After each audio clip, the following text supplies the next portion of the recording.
Hey there, everyone.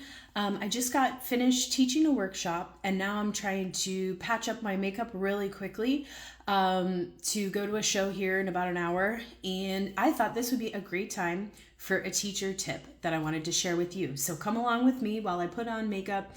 We're going to be talking about fire in the belly. So, what is fire in the belly?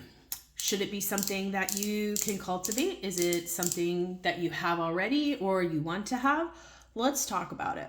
So for fire in the belly, what I call it and what it means to me, it is when I see a dancer, and it could be something else, but let's just say in this context, a dancer who is very passionate about dance. So this is somebody that wants to perform or wants to take lots of workshops or wants to create more opportunities for themselves, and they are on fire for their dance, right? It is a rare quality and not one that I see a lot of the time. However, I bring it up because when I was a young dancer 20 plus years ago, I believe I had that fire in the belly. And so as a teacher now and as an older dancer, I love to just kind of see, like, what's the next generation of dancers going to look like? Is there anyone who's into it? So fire in the belly means passion. It means you want to practice. You want to take as many classes as you can. You want to take workshops, and you want to create opportunities for yourself. And let me be clear, I am very pro woman. I'm very pro ambitious people. So I think this is a great quality to have. It is not mandatory. A lot of us are hobbyists and are in it to have fun and make friends, and that is wonderful too. But what do you do if you are one of those folks who wants more, wants more out of their dance? Well, here's a few tips that I'd like to share with you, and a few maybe misconceptions of what a teacher is, what a teacher isn't, what a role of your teacher would play in a situation where you have ambition. So, some of the things I've already said. So if you are a dancer who wants to take your dance to the next level, or wants to find out what's next, or is just very passionate about what you're doing, then my first suggestion for you is dance as much as possible. Yeah. So that can be your weekly lessons, of course. That is most definitely local haflas, local events, local things that your teacher and other people maybe put on. I also just want to put out there too, just kind of as a misnomer, but something to think about. Every opportunity that you have does not necessarily have to come directly from your teacher. A good teacher absolutely will want to support you in your journey, and you should talk to your teacher about this. So if you're an ambitious person and you're like, I would like paid opportunities, or I would like to become a teacher, or I would like to know if this is even something that is feasible for me, because that is a different topic for another day, but definitely a thing. Not everyone is cut out for what we'll call paid gig work. So I think that is a really important thing to think about and to talk about with your teacher if you identify like this.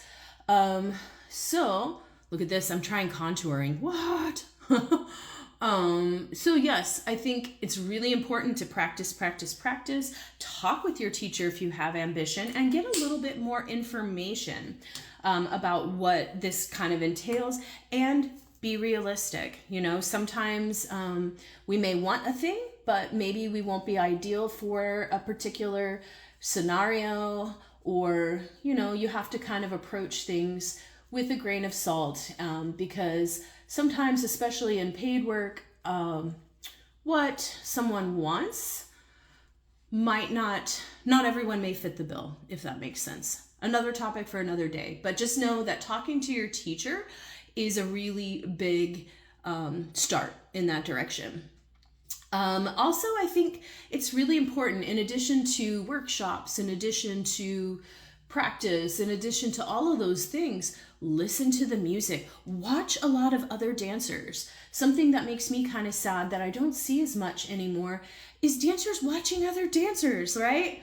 So a lot of times we Instagram ourselves or whatnot, or we just come to our teacher and are like, I want to perform, and then we don't watch anyone. So there really is a lot you can learn from more experienced dancers, from teachers, and it doesn't always have to be some sort of jealousy or animosity or just like, why isn't that me?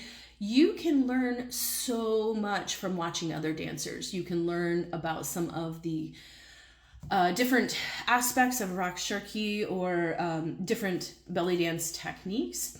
You can learn a lot about musicality. You can learn about all of these things, which, by the way, all of these skills will help you obtain your goals if you are that fire in the belly. It's not just about going up to your teacher and being like, okay, I want this, make it happen for me. It's not just, it's a give and take. So you get more when you put more into it. And I feel like that's something that's super important to say again. You get more when you put more into it. So that means you invest time, energy, money into your craft. You watch a lot of other dancers. You go to those workshops. You do all of these different things so that you can become more educated. Yeah. So if you are interested in cultivating more fire in your dancing, right? There are ways to do it. It's not something you can really fake. It's something you have to feel from the heart. But I would definitely suggest make it a priority to dance as much as possible, immerse yourself in music and culture, find people that you can look up to, that you enjoy their craft and you enjoy their work, and keep at it. And once again, too, I want to reiterate the creating your own opportunities. So my advice to you and your main takeaway with what we're saying today in this very short video is, if you have a dance teacher, please talk to her and see if she has any advice for you. It's a very difficult conversation to have sometimes, because sometimes what people want and what they can get based on a lot of factors, their age, their size, the community that they're in, a lot of things, it may look a little different than what they initially envisioned. And that goes the same for me as well. So you have to really approach things with an open mind. You have to find out what you're good at, what is marketable for you. There's just so many different things, but talk to your teacher. Really become active in your community, work really hard, see what you want to do, be ethical. Please, please, please be ethical, because sometimes people, when they hear talks like this, they'll go, okay, I'll see what my teacher's doing and I'll just undercut her and take away her opportunity. Please don't do that. Create your own. As a young belly dancer, I quite literally pounded the pavement. I went to wineries, I went to restaurants, I went to hookah bars, and I said, I want to perform here. Here's my rate. Are you interested? And I did not always get picked. There were a lot of no's, or you have to be safe. There's a lot of different things to consider. And so a lot of the opportunities that I got as a young dancer, I got through my own efforts. So anyway, lots to think about there. I got to finish getting ready. What do you guys think? Have you ever heard of the term fire in the belly? Did I explain it well? I'm trying to stay under 10 minutes here. Or am I full of crap? You got to be able to take it. So have a wonderful day. Thank you for listening. Please leave your comments below and let me know if you like this concept of fire in the belly, if you feel like you've got that, or if you don't and you want to cultivate it. Just drop a little comment below and let me know. All right? Take care. See you soon.